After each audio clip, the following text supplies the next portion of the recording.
গত ক্লাসে আমরা পরিচিত হয়েছিলাম ডিফারেন্ট টাইপস অফ কন্টেন্টের সাথে। আজকে আমরা জানবো কন্টেন্ট রাইটিং এর বিভিন্ন ধরনের স্ট্র্যাটেজি।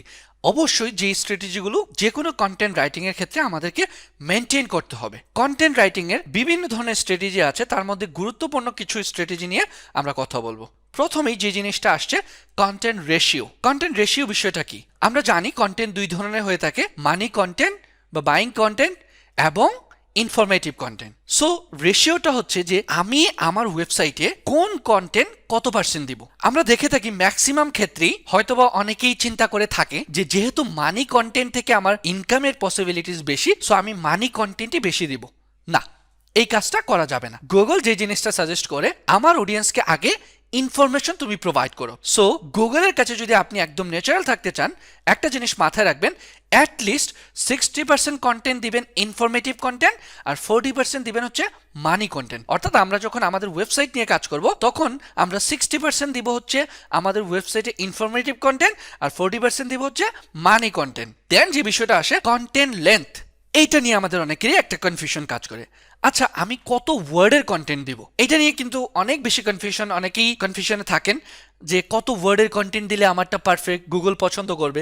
সো সেটার জন্য আমরা আমাদের কম্পিটিটর থেকে হেল্প নিব। আরেকটা জিনিস মাথায় রাখবেন, আমাদের এই এসইও অ্যাফিলিয়েট ইন্ডাস্ট্রিতে সবচেয়ে বেশি হেল্প করে কম্পিটিটর নিজেই। কিভাবে? সো আমি যদি জোসার বা ব্লেন্ডার নিয়ে কাজ করি, সো সেক্ষেত্রে হয়তোবা এ আমার একটা কম্পিটিটর, হ্যাঁ, জোসার কিং। সো এখন আমি জানতে চাচ্ছি আমার কম্পিটিটররা কত ওয়ার্ডের কন্টেন্ট দিচ্ছে। সো আমি কি করব, এই কিওয়ার্ডটা লিখে সার্চ করলাম। সার্চ করার পরে এই যে কম্পিটিটরগুলো আসছে 10 জন, আমি খুব ইজিলি বের করে নিব যে আমার এই কম্পিটিটরগুলো কত ওয়ার্ডের কন্টেন্ট দিচ্ছে।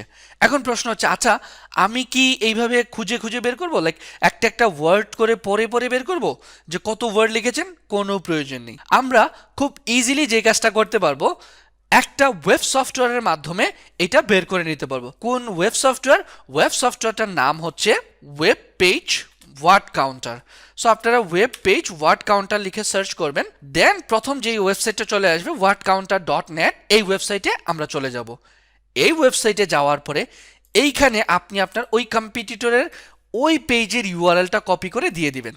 সো আমরা যদি এটা দিয়ে কাউন্ট ওয়ার্ডসে ক্লিক করি, দেখেন মুহূর্তের মধ্যেই সে আমাকে বলে দিচ্ছে কত, 2819 ওয়ার্ড সে এই কন্টেন্টের ভিতরে ইউজ করেছে। সো এখন আমি কিভাবে বুঝবো যে আমার কত ওয়ার্ড দেওয়া উচিত? খুব সিম্পল হিসাব। আমাকে যে কাজটা করতে হবে, আমার কম্পিটিটররা কত ওয়ার্ড দিয়েছে 10 জনেরটা আমি হিসেব করব। লাইক আমি যদি একটু ক্যালকুলেশন করে আপনাদেরকে দেখাই, দেখেন, লাইক আমি ধরে নিলাম কেউ দিল 2500, কেউ দিল 4000, কেউ ধরে নিলাম 2800, কেউ ধরে নিলাম 3000, আরেকজন ধরে নিলাম 5000। হ্যাঁ, সো আপাতত আমি 5 জনেরটা হিসেব করছি। সো দেখেন 5 জন মিলে দিয়েছে কত, 17300। এইবার আমি এটাকে গড় করে ফেলবো, ভাগ 5 ইকুয়াল টু কত আছে, 3460। সো যত আসে তার থেকে অ্যাটলিস্ট 500 ওয়ার্ডস অ্যাড করে, অর্থাৎ 3460 আসছে, তো আপনি হয়তো বা এটাকে 4000 করে আপনি কন্টেন্টটা আপলোড করবেন, আপনার যে কন্টেন্টটা হবে। সো মনে রাখবেন, আপনারা যখন আপনাদের ওয়েবসাইটে কন্টেন্ট দিবেন, তখন আপনারা প্রথম 10 জন যেই কম্পিটিটর আছে তাদের ওয়েবসাইটের গুলো সবগুলো কন্টেন্ট যোগ করবেন। যোগ করে যত ওয়ার্ড হয় ততকে 10 দ্বারা ভাগ করে যে রেজাল্টটা আসে তার সাথে 500 ওয়ার্ড নতুন করে অ্যাড করে দেন আপনি আপনার কন্টেন্টটা আপলোড করবেন। সো আশা করি কন্টেন্টের লেন্থ নিয়ে আর কারো কোনো প্রবলেম হবে না। লেন্থ কিভাবে বের করবেন সেটাও আমি দেখিয়ে দিলাম। ওকে, দেন যে বিষয়টা আসতেছে কিওয়ার্ডের প্লেসমেন্ট। ওকে, কন্টেন্টের ভিতরে আমার কিওয়ার্ডটা কিভাবে আমি প্লেস করব। সো কিওয়ার্ড প্লেসমেন্ট নিয়ে আমরা কম্পিটিটর অ্যানালাইসিস পার্ট 2 অর্থাৎ অন পেজ অ্যানালাইসিসে কথা বলেছিলাম। আই থিঙ্ক আপনাদের সবার মনে আছে যে একটা কিওয়ার্ডের 6টা প্লেসমেন্টের প্রয়োজন হয়। কোথায় কোথায়? প্রথমেই হচ্ছে আমাদের এই যে মেটা টাইটেল আছে, মেটা টাইটেল, দেন হচ্ছে আমাদের মেটা ডেসক্রিপশন, দেন হচ্ছে পোস্ট টাইটেল, তারপর হচ্ছে ফিচার ইমেজের অল্টারনেট ট্যাগ, এইদিকে ইউআরএল এবং কন্টেন্টের প্রথম 100 ওয়ার্ড। সো এই 6টা জায়গাতে অবশ্যই কি করতে হবে, আমাদের যে কিওয়ার্ডটা আছে এই কিওয়ার্ডটাকে প্লেসমেন্ট করতে হবে। ওকে, দেন যে বিষয়টা আছে মোস্ট ইম্পর্টেন্ট একটা বিষয়, আর সেটা হচ্ছে কিওয়ার্ড ডেনসিটি, যেটার সাথে ওয়েবসাইট পেনাল্টি খাওয়ার অন্যতম গুরুত্বপূর্ণ একটা সম্পর্ক আছে। আর তা হচ্ছে আমরা অনেক বেশি স্টাফিং করে ফেলি। হ্যাঁ, যে কিওয়ার্ডে আমি র্যাঙ্কে যেতে চাচ্ছি সেই কিওয়ার্ডটা আমি কি করি, অনেক বেশিবার কন্টেন্টের ভিতরে ইউজ করে ফেলি। না, এইটা করা যাবে না।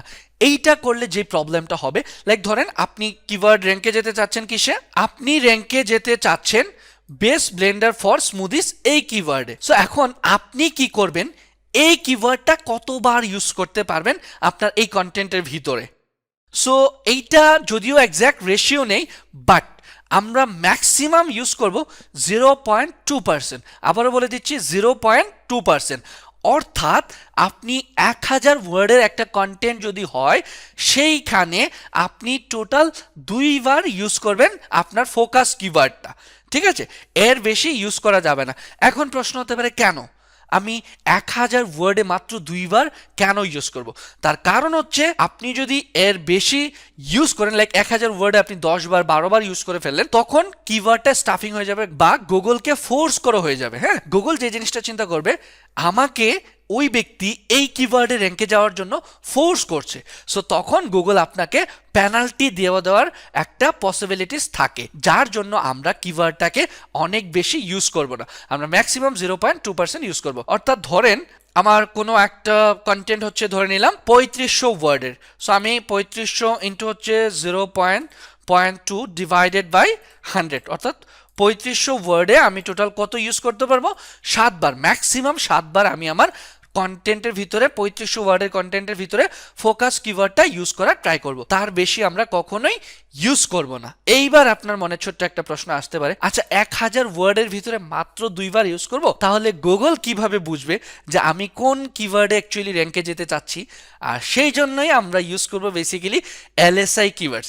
আই থিঙ্ক আমরা সবাই এলএসআই কিওয়ার্ড নিয়ে অলরেডি জানি, যেহেতু আমরা এলএসআই কিওয়ার্ড রিসার্চ করেছিলাম এবং এলএসআই কিওয়ার্ড নিয়ে আমরা বলেছিলাম এলএসআই মানে হচ্ছে লেটেন্ট সিমান্টিক ইন্ডেক্সিং, অর্থাৎ আপনার ফোকাস কিওয়ার্ডের সাপোর্টিভ যে কিওয়ার্ড থাকে সেটাকে বেসিক্যালি বলা হয়ে থাকে এলএসআই কিওয়ার্ড, যে কিওয়ার্ডগুলো আপনার ফোকাস কিওয়ার্ডকে ইন্ডিকেট করছে। সো যদিও আপনি ফোকাস কিওয়ার্ডটা বারবার ইউজ করছেন না, বাট এলএসআই কিওয়ার্ডগুলো দ্বারা আপনি কিন্তু বুঝিয়ে দিচ্ছেন যে এইটাই হচ্ছে আমার ফোকাস কিওয়ার্ড। ওকে, দেন বলা হচ্ছে আপডেট ফ্রিকোয়েন্সি, মোস্ট ইম্পর্টেন্ট একটা বিষয়। সেটা হচ্ছে একটা কন্টেন্ট দিয়ে কিন্তু আপনি 4 বছর 5 বছর বা 1 বছর 1.5 বছরও র্যাঙ্কে থাকতে পারবেন না। হ্যাঁ, আপনাকে হয়তোবা কি করতে হবে, কন্টিনিউ বেসিসে আপডেট আনতে হবে। অর্থাৎ আপনি যখনই পিছনে পড়ে যাবেন আপনার কন্টেন্টের ভিতরে আপডেট কিন্তু নিয়ে আসতে হবে। দেন ফাইনালি যে বিষয়টা আসে কন্টেন্ট ফরমেশন, অর্থাৎ আমি কন্টেন্টটা কিভাবে সাজাবো। সো যদি আপনার একটা মানি কন্টেন্ট হয়, সো সবসময় মাথায় রাখবেন মানি কন্টেন্টগুলো ম্যাক্সিমাম ক্ষেত্রে লাইক এই বেস্ট রিলেটেড কিওয়ার্ড দিয়ে স্টার্ট হয়ে থাকে। সো যেহেতু বেস্ট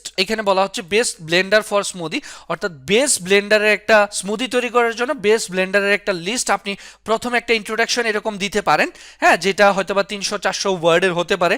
আর মনে রাখবেন ইন্ট্রোডাকশনটা অনেক বেশি আই কেচি হওয়া দরকার। কথায় আছে first impression is the last impression, অর্থাৎ আপনার প্রথম দিকটা যদি ভালোভাবে হয়ে যায় তাহলে কিন্তু আপনার অডিয়েন্স পরবর্তী কন্টেন্ট পড়ার জন্য আগ্রহ প্রকাশ করবে। সো ইন্ট্রোডাকশনেই তাদেরকে একদম ব্রেন ওয়াশ করে দিতে হবে যে এই কন্টেন্টের ভিতরে তুমি যা চাচ্ছ সবকিছুই আছে। সো আমরা কি করব, এখানে দেখতে পারবো একটা বড় ইন্ট্রোডাকশন দিব, তারপরে হয়তোবা এরকম একটা টেবিল তৈরি করে আমরা আমাদের কন্টেন্টের ভিতরে যেই সকল প্রোডাক্ট নিয়ে আলোচনা করব সেই প্রোডাক্টগুলোর একটা লিস্ট আমরা তৈরি করে দিতে পারি। দেন প্রত্যেকটা প্রোডাক্টের একটা করে পিকচার এবং হচ্ছে button, call to action button, এবং হচ্ছে ওই প্রোডাক্ট সম্পর্কে একটা ডেসক্রিপশন, এবং হচ্ছে আমরা সুবিধা অসুবিধা এই জিনিসগুলো অ্যাড করতে পারি। সো আমরা চাইলে এই ওয়েবসাইটের এই ফরমেশনটা মেনটেন করতে পারি, অথবা আরেকটা অ্যাফিলিয়েট ওয়েবসাইট আছে, ওই ওয়েবসাইটটা অনেক বেশি জনপ্রিয়, ওয়েবসাইটটার নাম হচ্ছে ওয়াইস্পিক। সো আপনারা যদি wyspeak.org লিখেন তাহলেই চলে আসবে। আপনারা চাইলে কন্টেন্ট রাইটিং এর ক্ষেত্রে ওনাদের যেই স্ট্র্যাটেজিটা আছে এই স্ট্র্যাটেজিটাও কিন্তু ফলো করতে পারেন। লাইক আমি যদি এখানে যাই বেস্ট কমার্শিয়াল ব্লেন্ডার, এই কিওয়ার্ডে ওনারা প্রথমে একটা ইন্ট্রোডাকশন দিয়েছে, একটা কুইক সামারি দিয়েছে, এখানে ওনারা এই প্রোডাক্টের একটা শর্ট ডিটেলস দিয়েছে, হ্যাঁ, প্রস কনস অর্থাৎ what we like, what could be better, এই অপশনগুলো দিয়েছে এবং ভিডিও দিয়েছে। সো এইভাবেও কিন্তু আমরা আমাদের কন্টেন্টের যে ফরমেশনটা আছে সেটা মেনটেন করতে পারি। সো আশা করি আপনাদের এই পুরো কন্টেন্ট রাইটিং এর যে স্ট্র্যাটেজিটা আছে সেটা নিয়ে কারো কোনো ধরনের কনফিউশন নেই। সো আপনারা যখন অ্যামাজন অ্যাফিলিয়েট মার্কেটিং এর জন্য কোনো কন্টেন্ট লিখতে যাবেন অবশ্যই এই স্ট্র্যাটেজিটা মেনটেন করেই লিখবেন, তাহলেই কেবল আপনার কন্টেন্টটা এসইও ফ্রেন্ডলি হবে। সো পরবর্তীতে আমরা কন্টেন্ট রাইটিং এরই আরেকটা ইন্টারেস্টিং টপিক এবং মোস্ট ইফেক্টিভ একটা টপিক নিয়ে আলোচনা করব। সো সেই পর্যন্ত সবাইকে অপেক্ষা করতে হবে।